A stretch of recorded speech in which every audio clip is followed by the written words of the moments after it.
Hello guys, welcome to stories कहानियाँ। आज की कहानी है परिवार से बड़ा पैसा।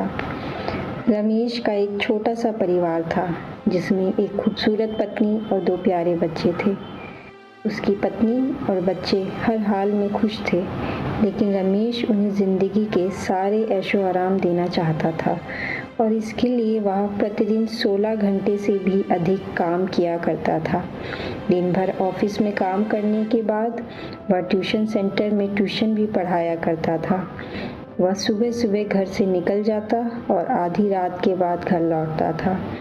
बच्चों के लिए उसका चेहरा देखना मुहाल था, क्योंकि सुबह सुबह उसके घर से निकलते समय बच्चे सोते रहते और देर रात घर में कदम रखने से पहले ही सो चुके होते।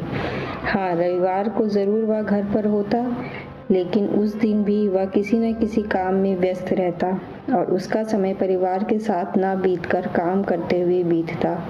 परिवार उसके साथ समय बिताने का बस इंतज़ार करता रह जाता। पत्नी अक्सर उसे कहा करती थी, उसे घर में समय बिताना चाहिए, बच्चे उसे बहुत मिस करते हैं। उस वक्त वह यही जवाब देता कि यह सब मैं उनके लिए ही तो कर रहा हूँ। बढ़ते घरेलू खर्च और स्कूल खर्च के लिए मेरा ज़्यादा काम करना ज़रूरी है। मैं उन्हें एक अच्छी ज़िंदगी देना चाहता हूँ। रमेश की यह दिनचर्या वर्षों जारी रही। वह यूं ही परिवार को अनदेखा कर कड़ी मेहनत करता रहा। इसका प्रतिफल भी उसे मिला।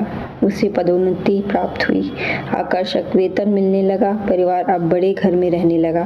खाने पीने और अन्य सुविधाओं की उन्हें कोई कमी न रह गई। लेकिन रमेश का यूं ही काम करना जारी रहा। वह अधिक से अधिक पैसा कमाना चाहता था। पत्नी पूछती थी, आप पैसे के पीछे क्यों भाग रहे हैं? हमारे पास जो है हम उसमें खुश रह सकते हैं। तो उसका जवाब होता कि मैं तुम्हें और बच्चों को दुनिया जहां की खुशियां देना चाहता हूं। बस कुछ साल और मुझे मेहनत करने दो। पत्नी चुप हो जाती। 2 साल और बीते। इन 2 सालों में रमेश बड़ी मुश्किल से अपने परिवार के साथ समय बिता पाया। बच्चे अपने पिता को देखने, उससे बातें करने को तरस गए। इस बीच एक दिन रमेश की किस्मत खुल गई। उसके दोस्त ने उसे अपने बिजनेस में हिस्सेदारी की पेशकश की और इस तरह रमेश एक व्यवसायी बन गया। व्यवसाय अच्छा चल निकला और रमेश को पैसे की कोई कमी नहीं रह गई थी। उसका परिवार अब शहर के सबसे अमीर परिवारों में से एक था। उनके पास सभी सुख सुविधाएं और विलासिता थी, लेकिन अपने बच्चों से मिलने का समय उसके पास अब भी नहीं था। अब तो वह बड़ी मुश्किल से घर पर रह पाता। उसका अधिकांश समय घर से दूर बिजनेस टूर में बीतता। साल गुजरने के बाद उसके बच्चे बड़े हो गए। अब वे किशोर अवस्था में पहुंच गए थे। रमेश ने भी इतने सालों में इतना पैसा कमा लिया था कि उसकी अगली 5 पीढ़ियां शानदार जीवन जी सकती थी। एक दिन रमेश के परिवार ने छुट्टी बिताने पहाड़ स्थित अपने घर जाने का योजना बनाया। बेटी ने उससे पूछा, पापा क्या आप एक दिन हमारे साथ बिताएंगे? रमेश ने जवाब दिया, कल तुम लोग जाओ, मैं कुछ काम निपटाकर 2 दिन में वहां पहुंचता हूं। उसके बाद का मेरा पूरा समय तुम लोगों का है। पूरा परिवार बहुत खुश हो गया। रमेश का परिवार पहाड़ पर स्थित अपने घर पर चला गया।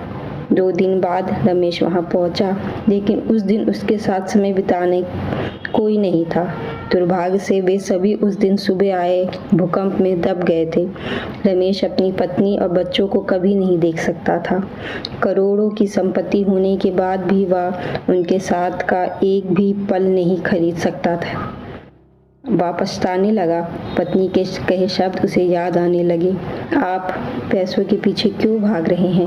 हमारे पास जो है हम उसी में खुश रह सकते हैं। अगर आपको ये कहानी अच्छी लगी तो please do like and subscribe stories कहानियाँ।